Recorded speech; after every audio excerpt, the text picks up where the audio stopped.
प्यारे बच्चों, एक बार फिर से आप सभी का इस वीडियो में स्वागत है। डैडीज इंड्यूरिंग स्क्रिप्ट के पार्ट 3 में आज हम पढ़ेंगे फर्स्ट सेकंड पार्ट। यदि आपने नहीं देखा होगा तो डिस्क्रिप्शन में लिंक दिया हुआ है, आप वहाँ जा करके समझ सकते हैं मैंने क्या क्या बातें बताई थी। तो उनके पिताजी के बारे में कई सारी बातें बताते हुए हम लोग आगे बढ़ रहे थे। इसी में आगे बताता हूँ बच्चों, हार्पर ली के बारे में बताया हुआ था कि उसने एक उपन्यास लिखा हुआ था जो उसको महान बना दिया। उसे और अन्य उपन्यास लिखने की आवश्यकता नहीं पड़ी। ये सब चीज़ें मैंने बताया हुआ था। आगे उसी को ही आगे कंटिन्यू करता हूँ बच्चों। इसमें राइटर ये कह रही थी कि मेरे पिताजी जब लिखते थे, अपनी कहानी लिखते थे और किसी अंग्रेजी शब्द को नहीं जानते थे, भाई तमिल वालों के लिए इंग्लिश में लिखना पड़ता था करके बताया हुआ था। तेलुगु के प्रोड्यूसर के लिए इंग्लिश में स्क्रिप्ट लिखना पड़ता था। तो इसी बीच में यदि मेरे पिताजी को नहीं पता चलता कि मैं इंग्लिश में उसे क्या कहा जाता है किसी शब्द को, तो मुझे पूछते थे विच आई हैड सप्लाई, जिसे मैं बताती थी तो my heart would swell with pride, खुशी से गर्व करने लगता था। मेरा मन है वो बहुत ही खुश हो जाती थी कि that I was a part of my writing, his writing, कि मेरे पिताजी का लिखा हुआ कहानी का एक हिस्सा बन जाती हूँ। यह सोच करके मुझे बहुत खुशी मिलती थी, ऐसा करके राइटर बोलती है। माई सिस्टर अनुराधा, मेरी जो बहन थी Anuradha, and I studied at Chennai's Holy Angels Convent, a most exclusive school. मैं और मेरी बहन अनुराधा, हम दोनों चेन्नई के बहुत ही बड़े, बहुत ही महंगे स्कूल में पढ़ाई करते थे और उस स्कूल का नाम है हॉली एंजल्स कॉन्वेंट। हॉली एंजल्स कॉन्वेंट नाम के स्कूल में, चेन्नई के बहुत बड़ा ये स्कूल था और बहुत ही महंगा, बहुत ही खर्चीला स्कूल था। उस स्कूल में मैं और अनुराधा दोनों पढ़ाई करते थे। Which my father could ill afford, जिसके फीस को भर पाने में मेरे पिताजी असमर्थ थे।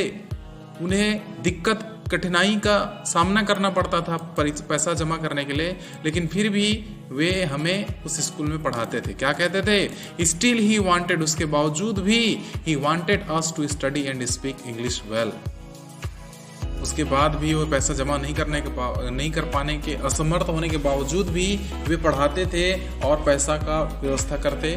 और वो कहते थे He wanted us, वे हमसे ये चाहते थे कि हम अच्छा पढ़ना सीखें, हम अच्छा बोलना सीखें, इंग्लिश अच्छा से पढ़ने आए, इंग्लिश में अच्छे से हमें बोलने आए। ये उनका मकसद था, उद्देश्य था। एंड इंटाइटलमेंट ही हैड से, वे आगे कहते हैं विशेषाधिकार। इंटाइटलमेंट मतलब होता है बच्चों विशेषाधिकार, मतलब एक ही चीज का अधिकार होना, एक ही चीज पर अपना हक होना। और यही बात यहाँ पे बताया गया कि अंग्रेजी भविष्य में बहुत ही महत्वपूर्ण है, इंग्लिश का बहुत ही महत्वपूर्ण रहेगा, भविष्य है, इंग्लिश का ही महत्व आगे बढ़ता जा रहा है। तो इसीलिए आपको इंग्लिश को अच्छे से पढ़ना, अच्छे से समझना, अच्छे से बोलने आना चाहिए, इसलिए तुम्हें अच्छे से ध्यान देना है, ऐसा करके वे कहते थे उनके पिताजी। अगर विशेषाधिकार बनाना है, वर्चस्व अगर कायम करना है, तो आपको अंग्रेजी को अच्छे से समझना, पढ़ना पड़ेगा, ऐसा वो भी कहते थे। देन वन डे, उसके बाद एक दिन ऐसा आया, I heard my parents whisper excitedly of a lucrative offer that had come to daddy for a Telugu film.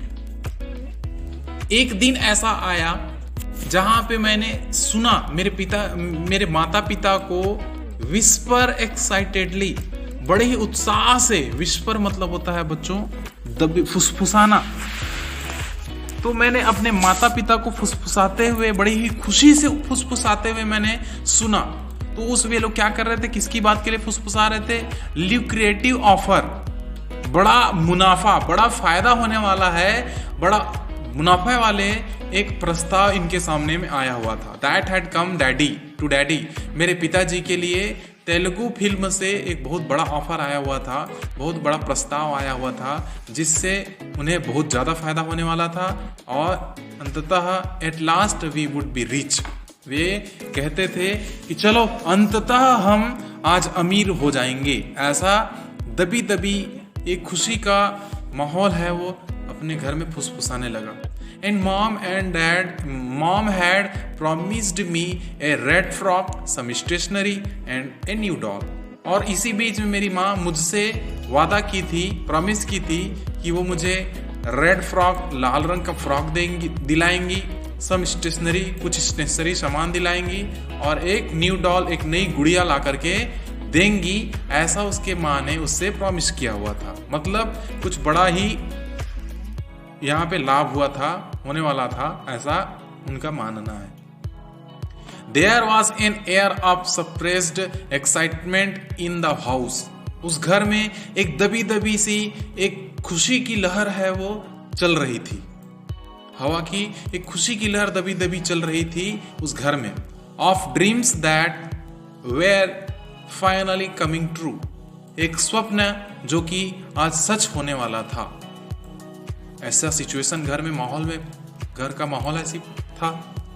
I had a school picnic, लेकिन मेरा क्या था, मैं अगले सुबह स्कूल पिकनिक पे जाने वाली थी। To go on early morning, one morning, अगली सुबह एक सुबह मैं पिकनिक के लिए जाने वाली थी स्कूल की तरफ से।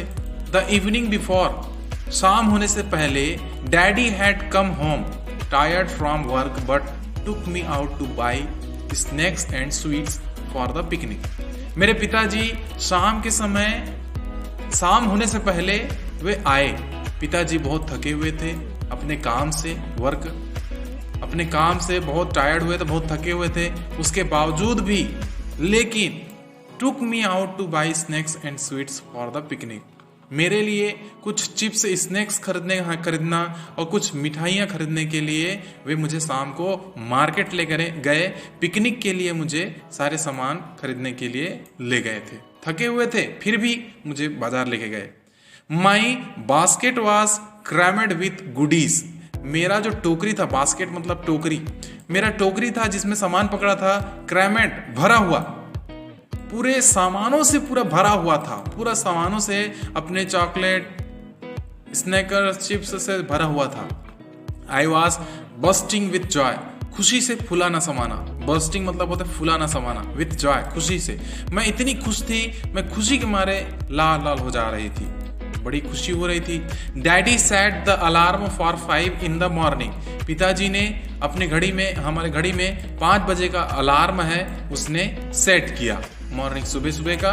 Iron my clothes for the next day. अगली सुबह के लिए मेरे पिताजी ने मेरे कपड़े को, क्लॉथ को आयरन किया, इस्त्री चलाई, एंड वेंट टू बेड, और बिस्तर पे चले गए। द नेक्स्ट मॉर्निंग, और अगली सुबह, the alarm clock went off. वह अलार्म घड़ी खराब हो गई, बंद हो गई। I got up but daddy did not. मैं तो उठ गई लेकिन मेरे पिताजी नहीं उठे। He passed away in his sleep. वे नींद में ही गुजर गए, नींद में ही इनकी मृत्यु हो गई। A coronary thrombosis, the doctor explain. तो डॉक्टर ने जब जांच पड़ताल किया तो उन्होंने बताया कोरोनरी थ्रोम्बोसिस मतलब होता है बच्चों हृदय आघात होना, हार्ट अटैक आना।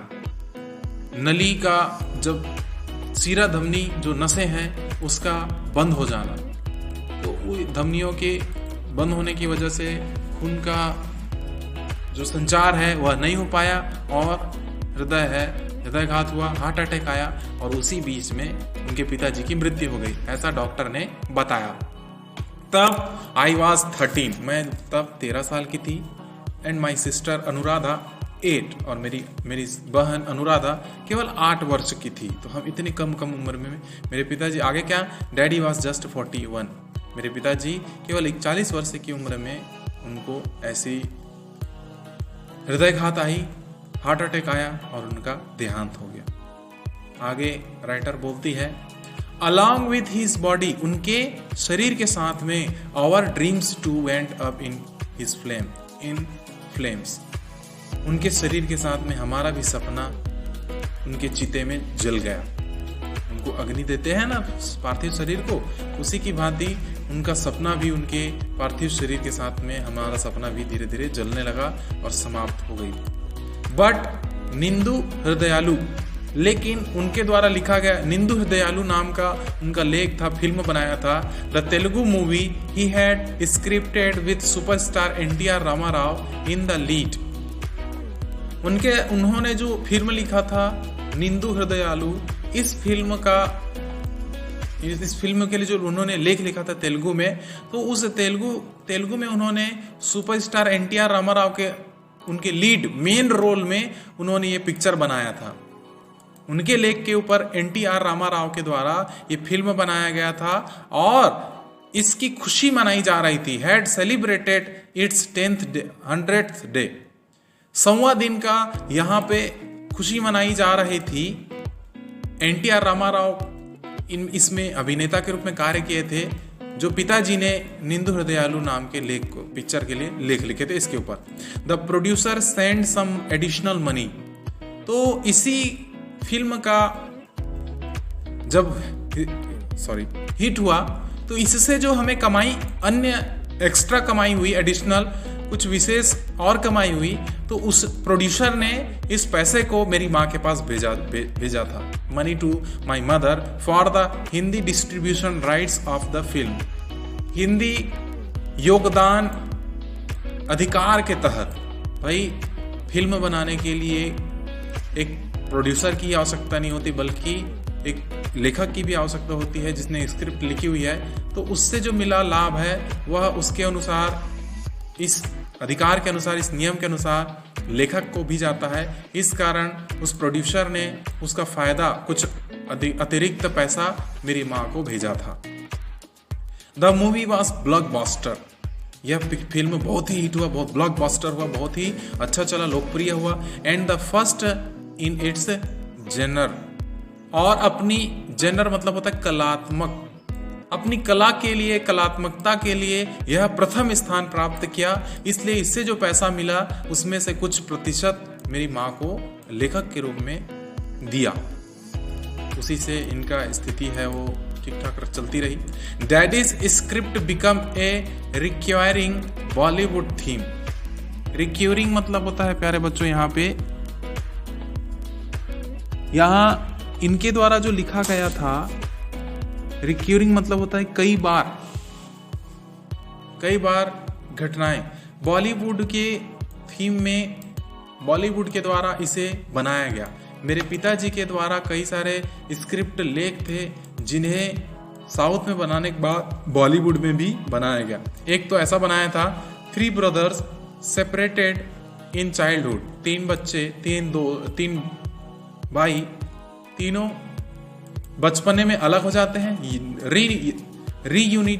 यूनाइटेड एज एडल्ट, और युवा होने के बाद सब एक हो जाते हैं। और इवेंजिंग देयर पेरेंट्स मिसफॉर्चुनेट। और इवेंजिंग मतलब होता है प्रतिशोध लेना, देयर पेरेंट्स, और अपनी माता पिता का प्रतिशोध लेते थे, बदला लेते थे।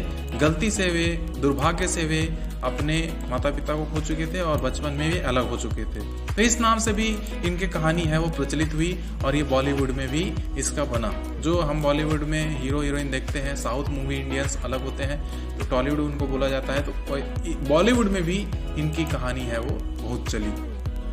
Another Telugu producer had visited us to offer his condolence. और एक तेलुगु प्रोड्यूसर भी हमारे घर आया और अपना शोक प्रकट करने लगा। कंडोलेंस मतलब होता है बच्चों शोक प्रदर्शित करना। तो हमारे पिताजी की मृत्यु, देहांत के पश्चात उन्होंने शोक प्रदर्शित किया और आया हुआ था यहाँ पे प्रस्ताव रखने के लिए। क्या किया?